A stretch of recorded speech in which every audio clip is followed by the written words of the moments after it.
అనేటువంటి వ్యక్తిని ముఖ్యమంత్రి గారు జగన్మోహన్ రెడ్డి గారు మైలవరం క్యాండిడేట్గా ప్రకటించారు.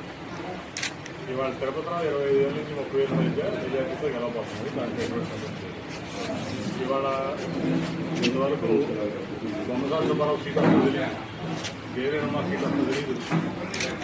మరి దేవినమ్మ చెప్పినట్లు 100 కోట్లు కొట్టిన వసంత కృష్ణప్రసాద్ సీట్ వస్తుందో తెలియదు.